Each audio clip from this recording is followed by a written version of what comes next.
to the ITSM Practice Podcast.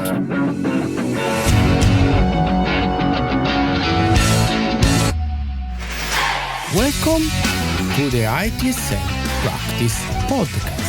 I'm Luigi Ferri, and in every episode I explore how technology, service management, IT security, and leadership evolve to meet the real-world challenges we face in our work.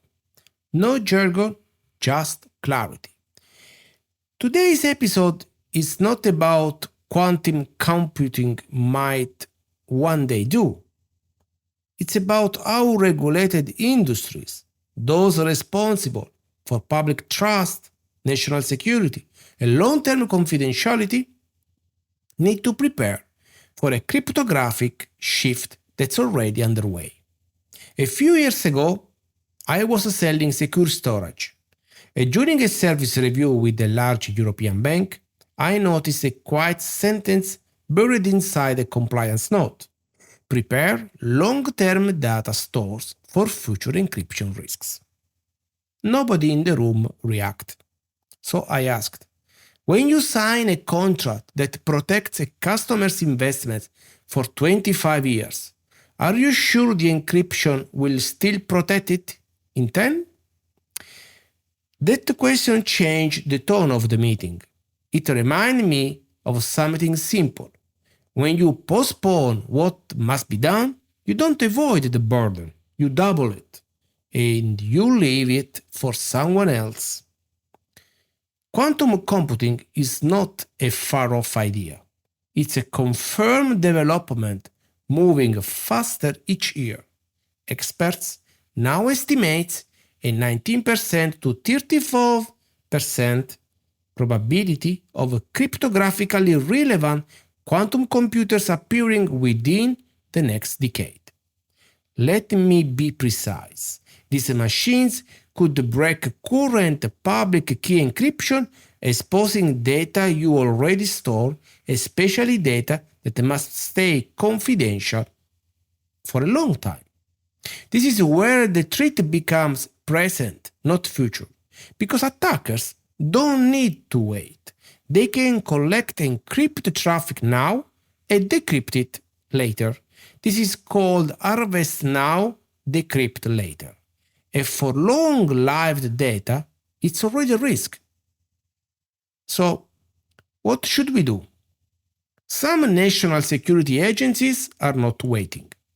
The UK's NCSC has issued a clear migration path. By 2028, complete cryptographic discovery and planning. By 2031, migrate critical systems. By 2035, finalize your organization's post-quantum cryptography transition.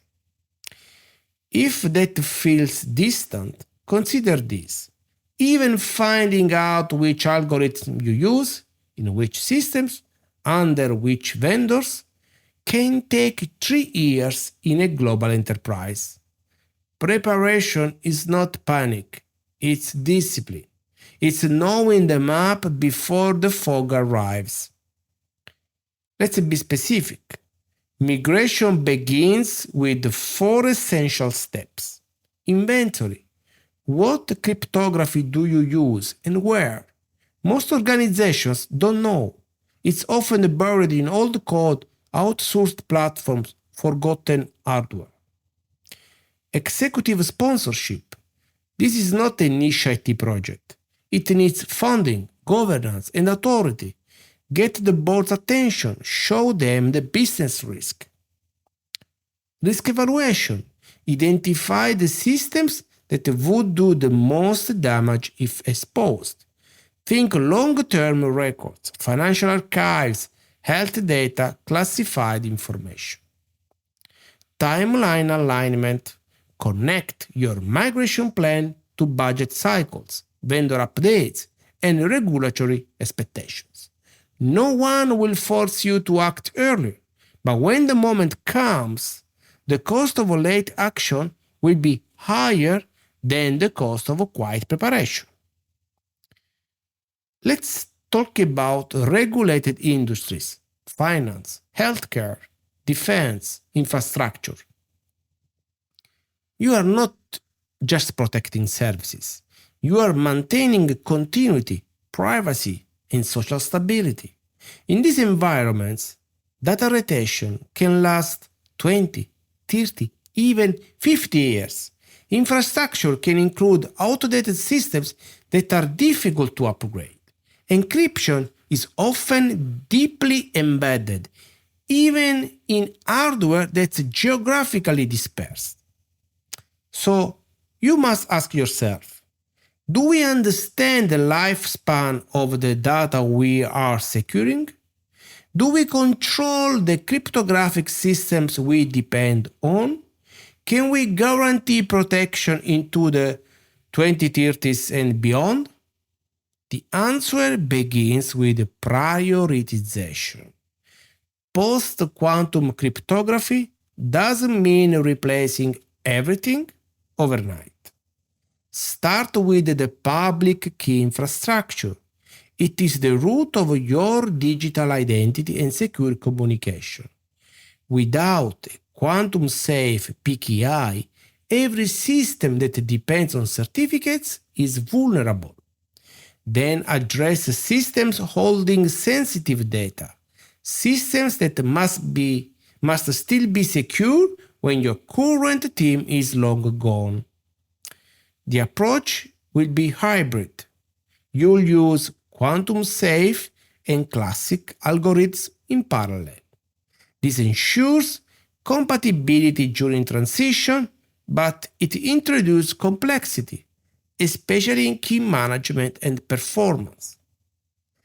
Plan for testing. Test cryptographic updates like you would a critical business function. Because they are. Some will say, but we have time. Yes. The full migration is a journey. But wisdom reminds us the best time to prepare was yesterday, the second best is today. You don't control the timeline of technological breakthrough. You only control your state of readiness. I leave you with the questions, the kind that won't be answered by policies or dashboards. Do you know how long your organization must protect its most sensitive data? Are you still assuming vendors will handle this for you without clear commitments? Have you included this in your strategic roadmap or just left it to technical debt? If a regulator asked for your post-quantum transition plan tomorrow, would you have an answer? We can't wait for the bridge. We must act before the silence breaks. This was the ITSM Practice Podcast. I'm Luigi Ferri. Let me know how your organization is preparing. I would love to hear your perspective on LinkedIn. Until next time, act with foresight, be clear about what you protect. And when the future comes, be ready, not surprised.